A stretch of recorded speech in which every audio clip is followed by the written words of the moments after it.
Welcome back to the lecture hall. Today I want you to imagine a beautiful, pristine garden. The grass is perfectly manicured, the apples are shiny and ripe, and the sun is always shining. It is a technological paradise. But there is a massive, unignorable catch. The walls around this garden are 50 feet high, topped with iron spikes, and there is only one door in or out. And standing at that single door is a trillion-dollar bouncer who takes a 30% cut of absolutely everything you bring inside. For over a decade, the world's biggest technology companies have operated exactly like this. They built incredible digital ecosystems, smartphones, app stores, social networks, and search engines, and then they slammed the gates shut.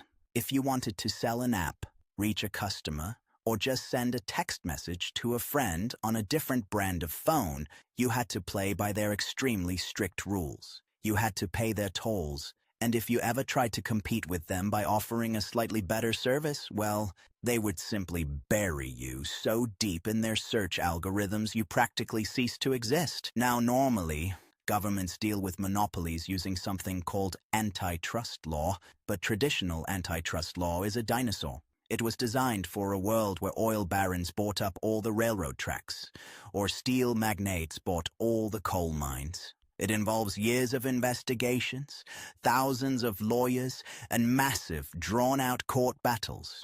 By the time a traditional antitrust court finally decides that a tech giant acted unfairly, a decade has passed. The tech giant has already paid a fine that amounts to pocket change for them. The small competitor they crushed has been bankrupt for 8 years, and the technology itself is completely obsolete. The European Union realized they were bringing a quill pen to a laser fight. So Brussels did what Brussels does best.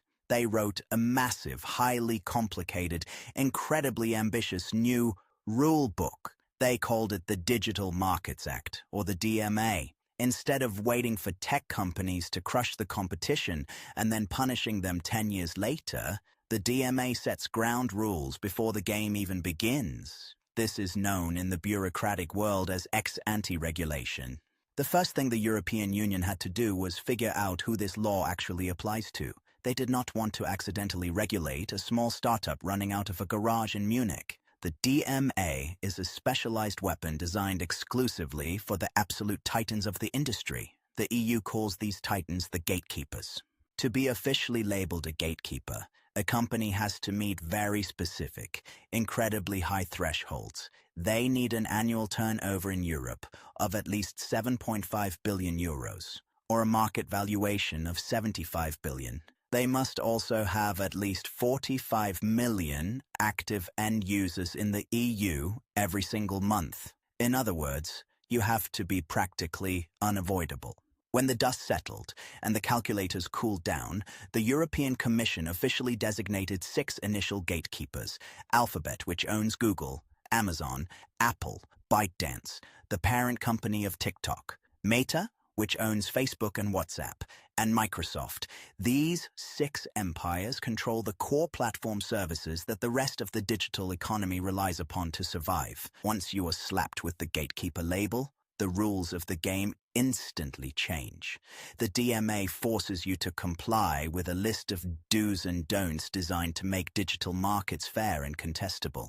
And arguably, the most famous and most fiercely fought battle of the DMA involves the company that loves walled gardens the most, Apple. For its entire existence, the iPhone has been a closed ecosystem. If a developer wanted to build an app for iOS, they had exactly one route to the customer: the Apple App Store. Apple reviewed the app, Apple hosted the app, and Apple took a mandatory fee of up to 30% of the revenue. It was their hardware, their software, and their rules. The European Union looked at this and said, absolutely not. The DMA requires gatekeepers to allow third-party app stores and side-loading. Side-loading simply means downloading an app directly from the internet or another marketplace, just like you would on a standard desktop computer. Apple fought this requirement tooth and nail, arguing it would destroy the security and privacy of their devices. Apple claimed that opening the gates would invite malware, scams, and digital chaos. The EU politely disagreed, pointing out that personal computers have allowed side-loading for 40 years without the world ending. So, legally cornered, Apple finally announced they would allow third-party app stores in the European Union. But if you think a gatekeeper gives up that easily, you underestimate corporate lawyers. Apple introduced a new system of fees, including something called a core technology fee. Essentially, even if a developer distributes an extremely popular app entirely outside of Apple's App Store, they might still have to pay Apple €0.50 for every single download after the first million. It was a classic display of malicious compliance. The European Commission was not amused.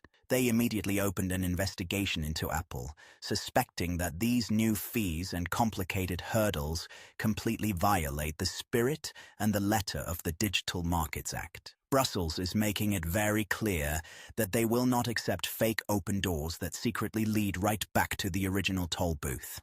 But app stores are just one part of the puzzle. The DMA also tackles defaults. Most people are lazy. If a phone comes with a certain web browser pre-installed, 99% of users will just use that browser for the rest of their lives. Under the new rules, when you set up a new device in Europe, you are now greeted with a mandatory choice screen asking you which browser you actually want to use. Next on the chopping block is something called self-preferencing, and this is a massive issue for Google. When you search for flights, a hotel, or a local restaurant, Google has historically placed its own services, like Google Flights or Google Hotels, at the very top of the search results, pushing independent booking sites far down the page where nobody ever looks. The DMA strictly forbids gatekeepers from treating their own services more favorably in ranking than similar third-party services. Google can still offer you flight data, but they have to compete on a level playing field with every other travel website. They cannot simply use their absolute monopoly on search to instantly dominate every other adjacent market they decide to enter. This exact same self-preferencing rule applies to Amazon. Amazon is both a massive marketplace where millions of independent sellers offer goods, and a retailer that sells its own Amazon Basics products. For years, independent merchants suspected Amazon was looking at their private sales data to figure out which products were popular, and then simply manufacturing cheaper copycats. Under the Digital Markets Act, Amazon is legally prohibited from using the non-public data of its marketplace sellers to compete against those very same sellers. If a small business finds a niche selling left-handed coffee mugs, Amazon cannot use the platform's back-end data to undercut them. The marketplace must act as a neutral host, not a data harvesting vampire. Then we have the walled gardens of communication. Meta owns WhatsApp and Messenger, which are incredibly dominant in Europe. If your entire family group chat is on WhatsApp, you are basically forced to use WhatsApp. Even if you hate the interface or have privacy concerns, you cannot send a message from a different app into the WhatsApp ecosystem. You are trapped in the silo. The DMA introduces a mind-bending requirement for messaging gatekeepers called interoperability. In basic terms, Meta must build a way for smaller messaging apps, like Signal or Telegram, to send text messages, images, and videos directly into WhatsApp, and vice versa. It is treating instant messaging more like traditional email. Think about email. You can have a Gmail account, and I can have an Outlook account, and we can email each other without even thinking about it because email uses open protocols. The European Union wants the same freedom for instant messaging. No single company should be able to hold your social life hostage just because they captured your contacts first. Of course, Meta argues that this interoperability is a logistical and security nightmare. They point out that WhatsApp uses end-to-end encryption to keep messages totally secure, and forcing them to bridge their network with smaller, untested apps could break that encryption, exposing European citizens to mass surveillance or hackers. The EU acknowledges the technical difficulty, which is why they are rolling out this specific rule slowly, starting with simple text messages between individuals before tackling group chats and video calls. The law explicitly states that gatekeepers must retain the level of security they currently offer, putting the burden squarely on the tech giants to find a technical solution. Another beautiful consumer-friendly aspect of the DMA is the ban on immortal bloatware. You know those native apps that come pre-installed on your phone, the calendar, the maps, the proprietary music player that the operating system absolutely refuses to let you delete? Under the DMA, gatekeepers must allow you to easily uninstall almost any pre-installed software. Now, rules are completely useless without enforcement. And in the past, big tech treated European fines simply as a minor cost of doing business. A €50 million fine to a company making $1 billion a week is essentially a parking ticket. The European Commission knew they needed a deterrent that would terrify even the richest executives on Earth.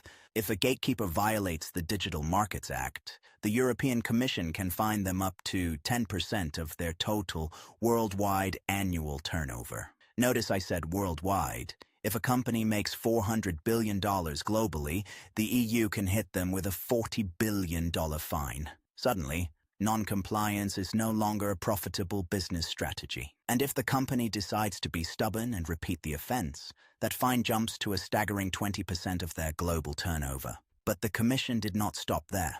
They included a nuclear option for companies that systemically refuse to comply with the new reality of open markets. If a gatekeeper is found to be in systematic non-compliance, meaning they break the rules at least 3 times in 8 years, the European Commission has the power to force structural remedies. This means they can literally force a tech giant to sell off parts of its business. They can break up the monopoly by force. So, is it working? The DMA only fully applied in early 2024, so we are in the messy transitional phase. We are seeing malicious compliance, lawsuits, and tech giants dragging their feet. But we are also seeing alternative app stores launch, browser choices expand, and the grip of the walled garden slowly beginning to loosen. And here is the most fascinating part. The Brussels effect is kicking in again. Because it is incredibly expensive and complex for tech companies to build one version of their software for Europe and a different, restricted version for the rest of the world. Many of these changes are slowly bleeding into global markets. When Apple changes its charging port to USB-C, or when Google alters its search engine architecture to allow competition, citizens in America, Asia, and Africa often reap the benefits. The European Union has effectively appointed itself as the global regulator of big tech simply because no one else had the bureaucratic stamina to do it first. The Digital Markets Act is not perfect. Critics rightfully worry that heavy regulation might stifle innovation or that the constant pop-up screens asking you to choose your defaults are deeply annoying.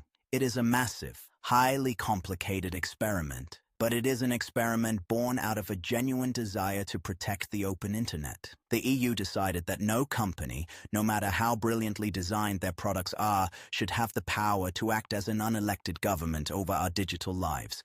They took a sledgehammer to the walled gardens, and now we get to see what grows in the rubble. That is all for today. Class dismissed. Us.